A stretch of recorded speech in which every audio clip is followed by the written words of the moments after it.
World Trade Center 1 has been hit by lightning as Tropical Storm Henri battered New York.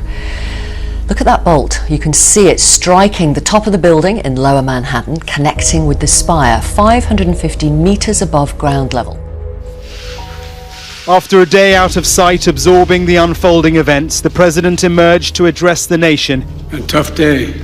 With details of what had happened.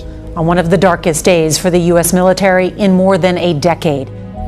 Something that's not getting a lot of attention right now is Vice President Harris is on a South Asian trip. She was just in Singapore. Then she flew to Vietnam.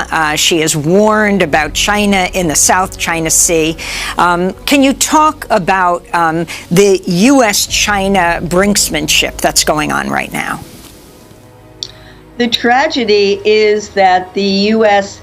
leaving Afghanistan for the Biden administration is a chance to focus on what they call our main adversary, which is China. The Vice President of the United States goes to Vietnam to call on Pacific Rim countries to face down China. China is doing some facing down of its own. China joining Russia and Iran. They're going to conduct their own military exercises in the Persian Gulf, no less, just as the U.S. has been conducting military exercises off the coast of China. And Russia. Both seem to be sending Washington a signal that they, too, can play war games.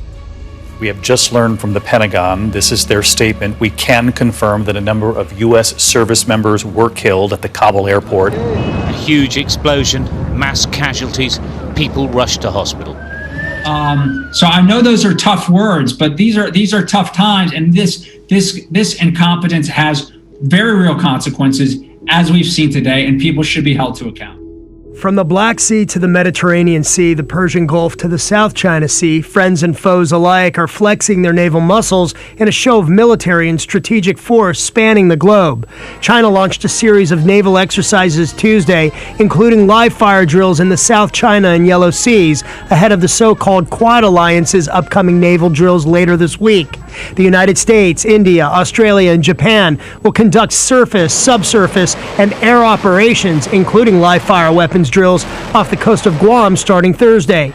It's clearly a move to put some pressure on China and show the U.S.'s commitment to its allies. Not to be outdone, China is also planning another military exercise, possibly later this year or in early 2022, with Iran and Russia in the Persian Gulf, that, according to the Russian ambassador to Iran, will, quote, ensure the safety of international shipping and the fight against sea pirates. But clearly, it's not only about sea pirates.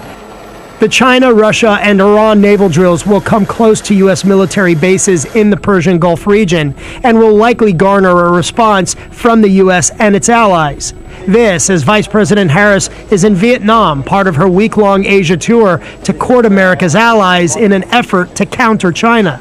During her visit to Singapore, the vice president took aim at China, saying the country posed a threat to other Asian nations and America's allies in the region, while accusing Beijing of coercion and intimidation in the South China Sea, where China continues to, according to Vice President Harris, push its unlawful territorial claims. But the vice president's Asia trip has largely been overshadowed by the ongoing situation in Afghanistan, and her trip to Vietnam got off to a curious and somewhat alarming start when it was delayed several hours due to a health situation in Hanoi. The U.S. Embassy there released a statement reading, quote, earlier this evening, the vice president's traveling delegation was delayed from departing Singapore because the vice president's office was made aware of a report of a recent possible anomalous health incident in Hanoi, Vietnam. After careful assessment, the decision was made to continue with the vice president's trip. The term anomalous health incident is basically the U.S. government's code word for the Havana syndrome, a neurological condition defined by dizziness, nausea, migraines, and memory loss, among other symptoms. It got the name after American officials based in Havana, Cuba, first reported experiencing the symptoms back in 2016. And since then, there have been dozens of other cases, more than 200 and counting, of U.S. State Department, CIA, and embassy personnel and other U.S. diplomats and officials reporting it in China, Russia, Vienna, Austria, and most recently, Berlin, Germany. At least 2 embassy staffers reportedly were sickened by these same symptoms and will at some point reportedly be medevaced out of Hanoi for treatment.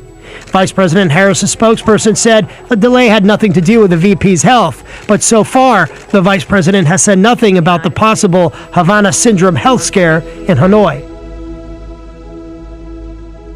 Tell me about what you make of U.S. officials warning the public, warning explicitly over and over again in recent days that an ISIS-K attack, ISIS-Khorasan attack at the airport, targeting U.S. personnel, targeting civilians, just like we saw today, that it was not only a threat, but that it was a severe threat and an increasingly likely one. It seemed to most of us that ISIS just came out of nowhere. We've been looking at this situation as United States versus Taliban. All of a sudden, we've got a third entree coming into this. Why did ISIS do this? What are they trying to prove? I think that it was probably something that they've been working toward. They basically want to tell Taliban, look, you might think that you run the government, but we are actually in charge. There is a tremendous disconnect between Taliban and ISIS. They don't like each other. Taliban actually is more moderate than ISIS, and that's why you saw today reports that's it. Pardon me for interrupting, but I was taken by your words. ISIS, you say ISIS is telling the Taliban, you think you run this country? No, you don't. We run this country, or will soon. And this tells you with certainty that Taliban will be unable to control ISIS or Al-Qaeda attacks on U.S. interests. Then I have to ask you the following question. If that's true, when the U.S. commander today took to the microphone and said, we are working with the Taliban, it kind of makes sense. It does in this case because Taliban has an ulterior motive. They need recognition. They need international recognition. They need funding desperately. U.S. has cut off $10 billion right now. They need money. So they really are a common enemy. They are a common enemy. Yes, they are, for the most part. For both the United States and the Taliban, ISIS is a common enemy. That is correct. Interesting. Wow. But think about what we're telling our viewers tonight. We were at war with the Taliban for 20 years, and just a week and a half after we're done with the war, now we're siding with them against another enemy. That sounds crazy, even if it does make sense, as you just explained to us. Much of the Louisiana and Mississippi Gulf Coast is bracing for what could be a major hurricane this weekend. Tropical storm Ida is moving toward the Gulf of Mexico and is expected to make landfall on Sunday. Tonight, a new tropical storm has just been named, expected to become a powerful hurricane headed toward the Gulf. In Tennessee, after that record-breaking rain and a devastating... Tonight, new images of the catastrophic destruction in parts of Middle Tennessee. Leland Henri, the first tropical storm to hit the region in nearly 15 years. Henri trounced through New York City Saturday night with a torrential rainfall, setting a record for the most rain in a single hour with nearly 2 inches. The downpour forced a halt to the star-studded homecoming concert in Central Park. Please seek shelter for your safety.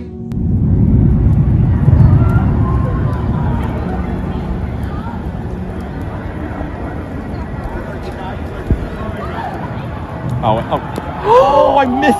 A lightning bolt hit the top of the monument. Officials who work there say the strike actually damaged the monument's electronic access system.